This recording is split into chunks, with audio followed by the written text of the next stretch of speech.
अस्सलाम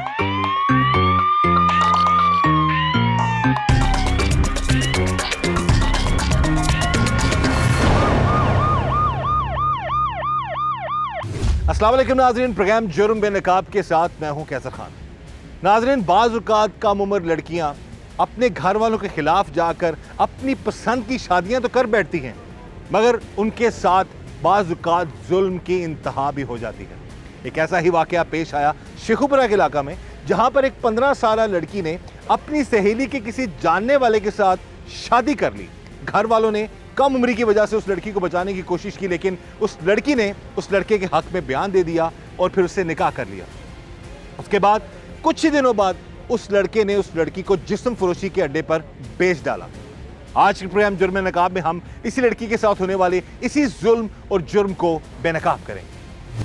15-16 साल लड़की को पहले तो शादी का झांसा दिया और इस लड़की के साथ इसको जाल में फंसाया, मोहब्बत के उसके साथ शादी की और फिर उस लड़की को आगे जिस्म फरोशी करवाने वाले अड्डे पर बेच दिया। और यहाँ पर जी ये बड़ी एक कामयाबी है शेखुपुरा पुलिस की और डीपीओ शेखुपुरा के अहकामात पर थाना हाउसिंग सोसाइटी के जो एसएचओ हैं वाजिद, उन्होंने और उनकी टीम ने इस बच्ची को बाज़ाब करवाया है एक ऐसी जगह से जहाँ से शायद जिस तरह ये फंस चुकी हुई थी इसका निकलना नामुमकिन था। बहरहाल इस वक्त इस बच्ची को इंसाफ दिलाने में पूरी कोशिश की जा रही है और इस लड़की से हम बात करते हैं कि कौन लड़का था, कैसे उसने इसको अपने चुंगल में फंसाया। 15-16 साल उम्र यानी कम उम्र बच्ची है। इस एज में किसी के बहकावे में बच्चियों का आ जाना ये एक नॉर्मल सी बात है, लेकिन उसके साथ जो हुआ है वो बड़ा जुल्म है। बहरहाल इसकी किस्मत अच्छी थी, इसके जो भाई हैं, इसके घर वाले जो हैं, उन्होंने इसका साथ दिया। एक और इनके जो एक लॉयर हैं, उन्होंने बड़ी इस बच्ची की मदद की और पुलिस की मदद से इस वक्त ये बच्ची जो है बाज़ाब करवा ली गई। इससे हम बात करते हैं इसी की ज़ुबानी इसकी जो साथ होने वाले जो जुल्म है और जो उसके साथ जो नाइंसाफ़ी हुई है उसकी कहानी इससे जानते हैं। बेटा, नाम तो हम आपका पूछेंगे नहीं, चेहरा भी आपका बिल्कुल ढका हुआ है, हम नहीं दिखाएंगे किसी को। आप ये बताओ कि किस तरह उस शख्स की बातों में आप आ गई, कहाँ वो मिला, कैसे बात हुई, फिर किस तरह उसने आपको अपनी इन बातों में लाकर शादी की आपसे? वो लड़का हमारे मतलब घर के पास मेरी दोस्त रहती थी, उसके घर आता था। तो वो वहाँ से मतलब खुद उसने नंबर भेजा वो लड़की के हाथ, मतलब लड़की की मतलब मैं वहाँ पे खड़ी थी, लड़की के हाथ नंबर भेजा, मैंने नहीं पकड़ा है। बाद में फिर मुझे वो जोन से उसकी दी नाम है वो लड़की का, उन्होंने अंदर बुलाया, मुझे बातों में लाए, ऐसे ऐसे बातों में ला आपकी सहेली का भाई था या उसके जानने वाला था? उनके जानने वाला था। जानने वाला था। आप उस सहेली के घर ही उसने बात की आपसे पहली दफ़ा? जी। अच्छा, ठीक है। फिर उन्होंने मतलब जो उनसे उनकी मम्मा थी उन्होंने और उसकी बहन ने, दोनों ने रल के मुझे अपनी बातों में और उसकी लड़कों ने, वो तीनों ने रल के अपनी बातों में फंसाया। फिर मुझे यहाँ से ले गए अपनी, वो लड़का जो उनसे सीधा अपनी बहन के घर लेकर गया, मुझसे शादी की, निकाह किया मुझसे। फिर बाद में मुझसे 5-4 दिन ठीक रखा, फिर उसने मुझे मतलब गलत काम पे शुरू करा दिया। तो क्या आपने उसको मना नहीं किया कि तुम ये क्या कर रहे हो? मैंने उसे मना किया पर उसने मेरी बात नहीं सुनी। उसने बोला मैं अपनी मर्जी से जो भी करा ठीक कर रहा हूँ। तो क्या करता था वो? क्या लोगों को लेके आता था घर? जी। अच्छा, मुफ्त लोगों को लेकर घर आता था। लोगों को घर लेके आता था, पैसे लेता था उनसे और आपको मजबूर करता था गलत काम पे? हाँ जी। तो वो ये कितने दिन तक ये रूटीन चली उसके घर में? 4-5 महीनों से। 4-5 महीनों से। महीने। तो आपने कोशिश की, आपने ये नहीं कहा मैं अपने घर वालों को मुझे छोड़ दो या भागने की कोशिश की, या किस तरह रखा हुआ था उसने आपको? मुझे कमरे में बंद करके रखा था, जो उनसे उसकी बहन है ना, उसने कमरे में बंद करके रखा था। वो निकलने नहीं देती बाहर, जब भी जाती थी कहीं भी जाती ताला लगा के जाती थी। यानी कि उधर ही 4 महीने तक आप उस एक कमरे में बंद रही हैं? जी।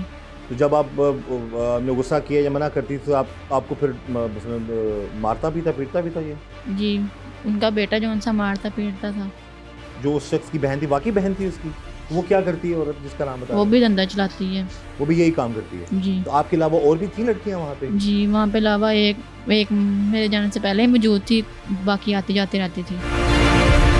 इस वक्त जी हमारे साथ मौजूद हैं एडवोकेट एहसन अब्बास, जिन्होंने उस मजलूम लड़की की कानूनी तौर पर भी बहुत मदद की और उसके अलावा फिर उसको वहाँ से निकलवाने भी पुलिस के साथ मिलकर उन्होंने काफ़ी एफर्ट किए। उनसे हम बात करते हैं इस सारे मामले के हवाले से कि ये 15-16 साल लड़की जो है, हम उसका नाम तो नहीं लेंगे लेकिन जाहिर है उसकी एज के हवाले से हम बात कर सकते हैं, ये किस तरह उस शख्स के चुंगल में फंसी जिसने शादी करके उसको फिर जो है जिस्म फरोशी के अड्डे पर बेच दिया या उससे जिस्म फरोशी करवाता रहा। जी एहसन अब्बास साहब बताइएगा कि सारा मामला था कि और आपको कैसे इत्तला मिली, क्या हुआ इस लड़की के साथ? बिस्मिल्लाहिर्रहमानिर्रहीम। फ़र्स्ट डे जब बाजियाब होने से एक दिन कबल इस बच्ची के भाई और इसके मामू मेरे पास ऑफ़िस आए और उन्होंने मुझे आके बताया कि हमें इस तरीके से बच्ची जो है वो डिफरेंट मोबाइल फ़ोन से मैसेजेस कर रही है और वो इस्तदा कर रही है कि मुझे यहाँ से बाजियाब करवाया गया। क्या वो मैसेजेस में क्या बता रही थी कि कहाँ पर है, किस एक्चुअली उसे हुआ क्या था, ये किसके साथ इसकी शादी हुई थी, कैसे हुई थी? एक्चुअली इसको लोकेशन का आइडिया नहीं था कि जिस जगह पे ये मौजूद है। इसकी शादी हुई मोहम्मद के साथ, पसंद की शादी इसके साथ हुई, इसको वरगला के साथ ले गए, इन्होंने निकाह भी किया घर वालों की मर्जी के खिलाफ, घर वालों की मर्ज़ी के ख़िलाफ़। घर वालों की तरफ से फिर एक FIR जो है वो लॉन्च की गई और 365B के तहत जो है उसको FIR दी गई। उसमें बच्ची ने फिर अपने खामंद के हक़ में 164 की स्टेटमेंट रिकॉर्ड करवा के वो FIR जो थी उसको खारिज करवा दिया। यानी कि पहले जब लड़की की शादी होती है, लड़की की उम्र कितनी थी ये? जब शादी होती है फिर तब 15 साल और 3-4 माह उसकी एज थी। 15-16 साल की जी एज थी। शादी होती है, अपनी मर्जी से लड़की शादी कर लेती है और शादी के अगेंस्ट घर वाले उस बच्ची को बचाने की कोशिश करते हैं कि वापस आ जाए। फिर खुद ही लड़की जो है वो बयान दे देती है। एक दफ़ा लड़की स्टेटमेंट देती है अपने खामंद के हक़ में और उसके साथ वो अपना निकाहनामा भी अटैच करती है, जिसके बाद घर वाले एक दफ़ा उस बच्ची को उसके साथ डी अटैच हो जाते हैं और फिर दोबारा उसका घर वाले फिर उसका जाहिर है कि घर वालों के अगेंस्ट चलेगी वो, घर वाले फिर रब्ता नहीं करते उसके साथ। और फिर 3 माह के बाद अब चूँकि बच्ची जो सिचुएशन बता रही है कि वो फिर एक जगह बिकी, फिर उससे दूसरी जगह बिकी। इसके खावंद ने फिर इसके साथ, इसके खावंद ने इसको, यस, इसके खावंद ने पहले इसके जिस्म फरोशी करवाई, फिर इसको खुद भी पैसे लेता था, यस। और फिर इसने 50,000 रुपये में इसको एक जगह पे सेल किया। इस वक्त जी टीम जुर्म नकाब मौजूद है SHO थाना हाउसिंग कॉलोनी शेखुपुरा वाजिद अब्बास के पास और उनसे हम बात करते हैं सारे केस के हवाले से। जी वाजिद बताइएगा सारे मामले के हवाले से। 15-16 साल लड़की जो है उसको पहले शादी की जाती है, फिर उसको भेज दिया जाता है जिस्म फरोशी के अड्डे पे। इस हवाले से बताएं आपको कैसे इत्तलात पहुंची है, कैसे आपने लड़की को बाजार करवाया? जी बिस्मिल्लाहिर्रहमानिर्रहीम। 20 जुलाई को मेरे पास एक कंप्लेनेंट आता है, वो आके कहता है कि मेरी हमशीरा एक चुंगल में फंसी हुई है, कोई जिस्म फरोशी का धंधा करवा रहे हैं उससे, उसकी चंद माह कबल शादी हुई थी तो हमसे वो अलहदा हो गई थी। उसने किसी तरीके से मुझे मैसेज भिजवाए हैं कि मैं एक चुंगल में फंसी हुई हूँ तो मुझे खुदारा यहाँ से निकाला जाए। तो मैंने उसकी एप्लीकेशन पे फौरी कार्रवाई करते हुए फर्स्ट इन्फॉर्मेशन रिपोर्ट दी, FIR दर्ज की, टीम तश्कील दी और हमने उस जगह पे जाके रेड किया। रेड करके ना सिर्फ हमने उस मगबिया को बाजियाब करवाया बल्कि वहाँ जो उसकी नायिका थी जो ब्यूटी पार्लर की आड़ में जिस्म फरोशी का धंधा करवा रही थी वो अरेस्ट हो गई। उसका एक साथ और साथी था अब्दुल कयूम नामी, वो भी हमने अरेस्ट कर लिया। अरेस्ट करके जब थाने में लेके आए तो इनकी इंटेरोगेशन की, तो इंटेरोगेशन से हमें पता चला कि इस बच्ची के साथ कोई 5-6 माह पहले इसने पसंद की शादी की थी एक लड़की उस्मान नामी के साथ। पसंद की शादी की, उस पर इसकी FIR भी हुई थाना A डिवीज़न में। फिर इसने बयान दे दिए, लड़के के हक़ में निकाह कर लिया। निकाह करने के बाद इनका वो पर्चा खारिज हो गया। खारिज हो के फिर इसे अपने घर ले गया। चंद दिन उसने घर रखा। घर रखने के बाद फिर वो इसे अपनी सुतेली बहन के पास छोड़ गया। अच्छा। पहले बच्ची ने बताया। फिर दोबारा जब इनकी क्रॉस टॉक हमने करवाई तो फिर एक और चीज़ सामने आई कि इस बंदे की पहले से 3-4 शादियाँ थी। ये इसी तरह कमसन बच्चियों के साथ निकाह करता है, फिर उन्हें मुख्तलिफ अड्डों पे बेचता है। इस बच्ची को भी 50,000 के बाद इसने बेचा एक अड्डे पे।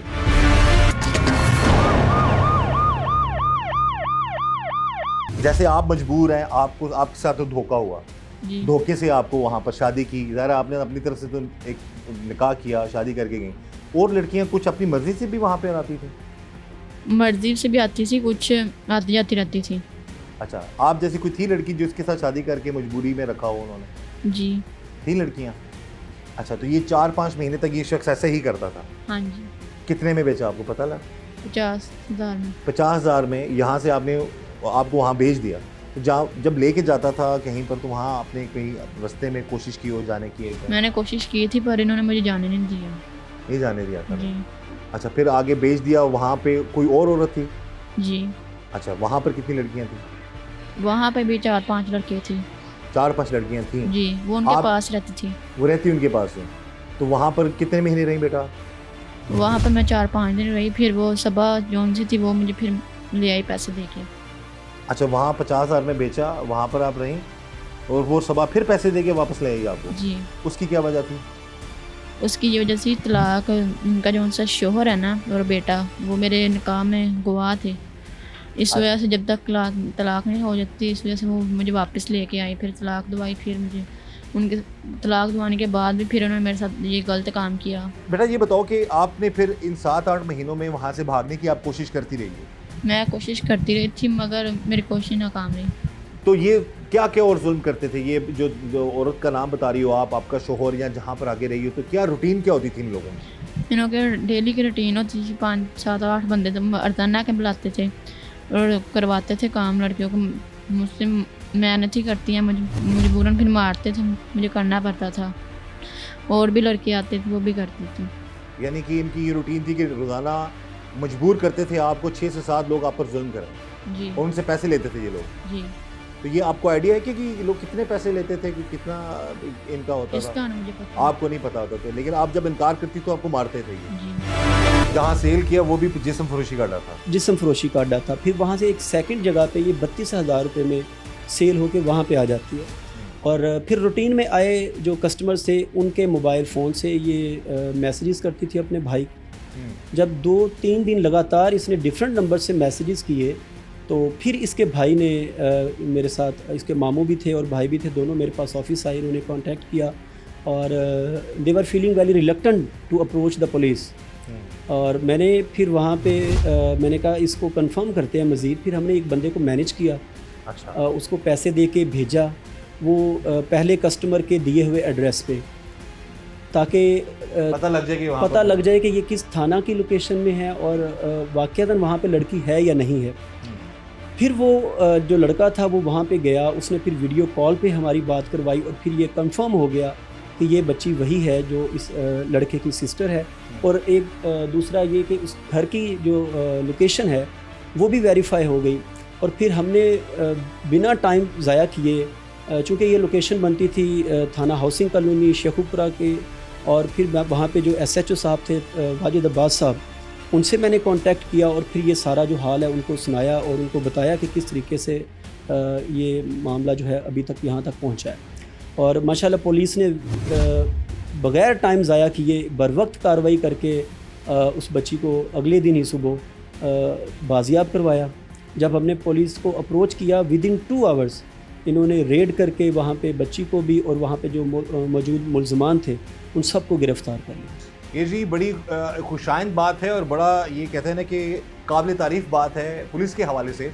और यही विज़न है वज़ीर आला पंजाब मरीम नवाज़ साहिबा का, और यही विज़न है IG पंजाब डॉक्टर उस्मान साहब का कि जिस भी मज़लूम के साथ जुल्म हो रहा है उसको इंसाफ दिलवाना जो है वो पुलिस की सबसे पहली जो है उसकी प्रायोरिटी होनी चाहिए।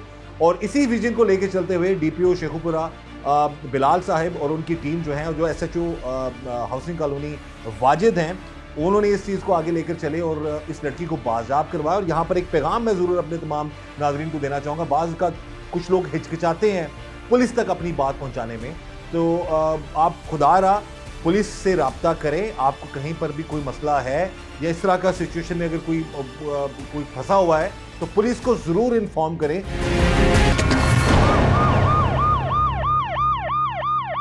यानी कि उस शख्स ने शादी लड़की से इसी नियत से की थी कि शादी करके उसको आगे जिस्म फरोशी करवाएगा और उसको वहाँ भेज देगा। वहाँ पे इस लड़की ने कुछ और डाला या जिस तरह भागने की कोशिश की तो उन्होंने कहा हमने नहीं लेना। फिर इन्होंने दोबारा अपनी सुतेली बहन के पास इसे बेच दिया। इसने उधर भी इसे पैसों की एवज़ 32,000 में इसने बेच दिया। अब बच्ची के मुताबिक बच्ची कह रही है कि मुझे जब से इसकी बहन ने यहाँ रखा हुआ मेरे अलावा और भी बच्ची हैं। फिर वो क्या करती है कि इससे अपने भाई जो इसका भाई था सुतेला उससे खुला दिलवा के अपने खामंद के निकाह में ले जाती है। अच्छा, अपने खावंद के निकाह में ले जाती है और किसी को आस पास भिनक नहीं कि यहाँ क्या हो रहा क्या नहीं हो रहा। बस दुनिया यही कह रही है सराउंडिंग में इसके कि यहाँ काफ़ी लोगों का आना जाना रहता है मुख्तलिफ़ किस्म से, क्योंकि ये ब्यूटी पार्लर का काम भी करती है। ब्यूटी पार्लर की आड़ में ये सारा काम ये चला जिस्म रही फरोशी का धंधा चला रही थी। है। अच्छा, इसके बाद हमने इसकी निशानदेही पे मेन अक्यूज़ जो शादियाँ करता था बच्चियों के साथ, हमने उसे भी अरेस्ट किया। अरेस्ट करके तो जब सब की इंटेरोगेशन की तो वहाँ से पता चला कि ये बच्ची और कुछ चंद बच्चियाँ और हैं जो इधर रखी हुई थी। ये सबा नामी खतून है जो ब्यूटी पार्लर की आड़ में सारा काम करवा रही थी। इसका खामंद हनीफ वो कस्टमर बाहर से लेके आता था, उसी के निकाह में रहती थी वो। बस ये ऐसी गनौनी दुनिया में आपको क्या बताऊं कि उसका खामंद भी बच्चियों के साथ, उसका बेटा भी बच्चियों के साथ, फिर बाहर से कस्टमर, एक दिन में 5-5, 6-6 मर्द एक छोटी कमसन बच्ची के साथ, इतना जुल्म। फिर हमने जी कानून के मुताबिक इंशाल्लाह पूरी कार्रवाई की है, इन्हें जुडिशल करवाया है। इंशाल्लाह कानून के मुताबिक कड़ी से कड़ी सज़ा दिलवाएंगे। ये बताइए बेटा कि आप फिर वहाँ से फिर किस तरह आपका रब्ता हुआ घर वालों के साथ, किस तरह आपने अपने काम में चाहा? मैंने किसी शख्स वहाँ पे आते थे तो उनको एक मुझसे घर पैगाम भिजवाया, मैसेज किया कि भाई मैं यहाँ पे ऐसे मेरे साथ कर रहे हैं, तो फिर भाई पुलिस लेके आए। जब आपने मैसेज कर दिया उसके बाद फिर आपको बाज़ाब करवाने के लिए कितने दिनों बाद पुलिस और भाई आए? भाई सुबह आ गए थे अगले दिन ही? जी। ठीक है, उसके बाद फिर वहाँ से आपको बाज़ाब करवा लिया। और लड़कियाँ जो बाकी हैं? मेरे जब ये आए थे वहाँ पे एक लड़की मौजूद थी, बाकी वो उनका जो है शोहर है बाकी लेकर फरार हुआ था। ये बच्ची जो है ये तो इसके घर वालों की वजह से, पुलिस की वजह से, और एक जो एडवोकेट हैं जिन्होंने इनका साथ दिया उनकी वजह से ये बाज़ाब हो गई। इसकी किस्मत अच्छी थी, लेकिन फिर भी जो इसके साथ हुआ है वो रोंगटे खड़े कर देती है बात। देखिए एक बच्ची जो अपनी मर्ज़ी से पसंद की शख्स से शादी करती है और उसके बाद 4-5 दिन बाद वही शख्स 5-5, 6-6 लोगों को लेकर आता है और इसके साथ जुल्म करवाता रहा और पैसे लेता रहा है। फिर उसकी बहन का बेटा भी इसके साथ जुल्म करता रहा, फिर आगे इसको बेचा गया है, बेच के फिर खरीद के फिर वापस लाए हैं। तो उस लड़की ने फिर क्या क्या बताया जी, क्या सिचुएशन थी? ये शख्स किस तरह उस पर जुल्म करता रहा है, भागने की कोशिश की उसने, कितना अर्सा वहाँ पर रही? जी, ये बच्ची मैसेजेस पर भी ये बताती थी कि मुझे बाहर जाने की इजाज़त नहीं है, मुझे कैद में रखा हुआ है, मेरे से गलत काम करवाते हैं, धंधा करवाते हैं, और डेली मुख्तलिफ 4 से 5 लोग जो हैं यहाँ पे आते हैं। और फिर उसके बाद ये चूँकि मैसेजेस जब हमें बच्ची की आवाज़ भी कंफर्म हुई और उसके बाद जब बच्ची बाजियाब हुई है और फिर उसने भी ये बिफोर द अक्यूज्ड पर्सन्स ये स्टेटमेंट रिकॉर्ड करवाई उसने कि किस तरीके से वो इस पर तशद्दुद करते थे और इसको ये गलत काम करने पर मजबूर करते थे। कितनी स्ट्रॉन्ग इनके खिलाफ चार्जशीट होनी चाहिए ताकि इनको आगे जाके सजा मिल सके? जी कैसर भाई, इस FIR में जो 3 दफ़ात ऐड की गई हैं उसमें 371A, 371B और 344 PPC जो है वो ऐड की गई है। 371A for selling and 371B for purchasing of any person for the purpose of prostitution. अब ये इसकी सज़ा जो है वो to extend to the 25 years है, इसमें 25 साल तक की सज़ा जो है हो सकती है। और ये बड़ी स्ट्रॉन्ग जो शिक है PPC की ये इसमें लगाई गई है। साथ में 344 जो है रॉन्गफुल कन्फाइनमेंट जो है ये भी ऐड है इसमें। और जिस तरीके से पुलिस ने इसको तफ्तीश किया है और इसमें शवाहद इकट्ठे किए हैं और सारा केस तैयार करके कोर्ट की तरफ जो है इसको सेंड किया है, होप्स हो इंशाल्लाह ताला कि इस तरह के काम करने वाले लोगों की जो है वो हौसला शिकनी होगी। सारा गैंग पकड़ा गया जी इसमें? जो इसका एक वो बंदा जो मेन बंदा जो शादियां करता है, लड़कियां फंसाता है, वो और उनसे जिस्म फरोशी करवाता है, पकड़ा गया वो पकड़ा गया है। उसके अलावा जो इसकी मेन नायिका है सबा नामी ब्यूटी पार्लर की आड़ में चला रही है सारा, वो फिर इनके जो पैसे कलेक्ट करके पैसे सारे करता है इसका बेटा अब्दुल क़यूम, वो भी अरेस्ट है। अब इस वक्त सरे 10 उधर 2 ख़वातीन और थी और एक इसका मर्द, वो कहीं रूपोश हो गया, रूपोश नहीं हुए, कहीं गए हुए थे, ठीक है, उस वक्त मौजूद नहीं थे। जब रेड किया तो वहाँ था ही नहीं। हाँ, तो उन्हें यही बस बताया जा रहा है वो कहीं बुकिंग पे भेजा हुआ था। वो उन्हें पता चल गया। उसके बाद उनकी गिरफ्तारी के लिए भी टीमें तश्कील दी। इंशाल्लाह वो भी जल्द कानून की गिरफ्त में हों। इस सारी सिचुएशन को आपने जो बड़े अच्छी तरीके से टैकल किया है, और इसमें मज़ीद बताइएगा कि कार्रवाई के दौरान कोई मुश्किलात वगैरह तो नहीं पेश आई? नहीं, जैसे ही ये मेरे पास इसका भाई आया, मैंने उसी वक्त अफसरान बाला को, DPO साहब को, ASP साहब को, DPO बिलाल जफर शेख साहब को कहा, ASP साहब हमारे शादिब साहब हैं, उनके नोटिस में दिया। उन्होंने कहा फिल 4 आप कार्रवाई करें, बच्ची को बाजियाब करवाएं। हमने उसी वक्त टीमें तश्कील दी, FIR दे कि हमने जाके बच्ची को बाजियाब करवाया और इन गिरोह को भी बेनकाब किया, अरेस्ट करके हम लेके आए। और एविडेंस इतना स्ट्रॉन्ग है कि इनके खिलाफ कड़ी से कड़ी कार्रवाई होगी। इंशाल्लाह हम अपना कोई ऐसा सिकम नहीं छोड़ेंगे पीछे के जिससे इन्हें कोई फ़ायदा हासिल हो। इंशाल्लाह कड़ी से कड़ी। हाँ जी, बिल्कुल जी। और ये पैगाम है जी उन लड़के लड़कियों से, खासतौर पर लड़कियों के लिए जो इस तरह के लोगों की बातों में आ जाती हैं और फिर अपनी मर्ज़ी से शादी कर लेती हैं, घर वालों से दूर हो जाती हैं, फिर उनके साथ ये जुल्म होता है। ये लड़की की किस्मत अच्छी थी कि ज़िंदा सलामत बच गई, और 5-6 महीने बाद ही और उसने अपने घर वालों से रब्ता किया और घर वाले पुलिस के पास आए और पुलिस ने बर वक्त कार्रवाई की, लड़की को बाज़ाब करवा दिया। बहरहाल इस तरह के मामलात में कोशिश करें कि ना पड़ें, और अपने घर वालों की जो बात है उसको इग्नोर ना करें, अपने घर वालों को धोखा ना दें, क्योंकि ऐसे लोग जब इस तरह की लड़कियां ऐसा कदम उठा लेती हैं तो अपने साथ साथ अपने घर वालों की ज़िंदगियां भी ख़राब कर बैठती हैं। आप क्या बेटा पैगाम दोगे? आप तो झेल चुकी है इतना बड़ा जुल्म। लड़कियों को ये पैगाम दूंगी, किसी के लड़कों की बातों में ना आए, अपने घर रहें और कहीं जाए ना। जो घर वाले आपकी बेहतरी चाहते हैं उससे बढ़ के तो कोई नहीं चाहेगा, ऐसा ही है ना? जी बिल्कुल जी। अब इसके साथ जो हुआ, अगेन ऐसा कभी किसी की बच्ची के साथ ना हो, और अब हमारी यही गुजारिश है कि पुलिस ने तो कार्रवाई बहुत अच्छी कर दी, आगे इस बच्ची के साथ जुल्म करने वाले जो लोग हैं उनको कानून के मुताबिक इबरत का निशान बनाया जाए। और यही मेरा पैगाम है तमाम कम उम्र लड़के लड़कियों से कि खुदारा इस तरह के मामलात में पड़कर अपनी और अपने घर वालों की ज़िंदगी बर्बाद मत करें। इस दुआ के साथ कि अल्लाह ताला हम सब पर रहम करम और फजल फरमाए, अल्लाह ताला हमें हर तरह और हर किसी के शर से बचाए। मुझे इजाज़त दीजिएगा। अल्लाह हाफ़िज़।